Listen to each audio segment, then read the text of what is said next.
നമസ്കാരം. ഉപാസനയിലേക്ക് സ്വാഗതം. ഒരു ദിവസം ഒരു വ്യക്തി 5 മാതാക്കന്മാരെ പൂജിച്ച് ആരാധിക്കണം. 1 ദേഹമാത, 2 ഗോമാത, 3 ഭൂമാത, 4 ദേശമാത, 5 വേദമാത. ദേഹമാത നമുക്ക് ജന്മം തന്ന നമ്മുടെ അമ്മ. ഗോമാത നമുക്ക് പാലും ഭക്ഷണവും തന്ന് നമ്മളെ പരിപോഷിപ്പിക്കുന്ന നമ്മുടെ അമ്മ. അടുത്തത് ഭൂമാത, ഈ ഭൂമി തന്നെ നമുക്ക് ആവശ്യമുള്ളതെല്ലാം സൃഷ്ടിച്ച് പരിപാലിച്ച് സംരക്ഷിച്ച് നമുക്ക് വേണ്ട വിധത്തിൽ എത്തിച്ചു തരുന്ന നമ്മുടെ ഭൂമിദേവി.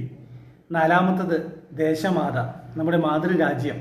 നമ്മളെ നല്ലൊരു വ്യക്തിയാക്കി തീർത്ത് നമുക്ക് ആവശ്യമുള്ളതെല്ലാം ഒരുക്കി തന്ന് ഒരു ചട്ടക്കൂടിനുള്ളിൽ നിർത്തി നമ്മളെ നല്ലൊരു വ്യക്തിയാക്കി മാറ്റുന്ന നമ്മുടെ മാതൃരാജ്യം.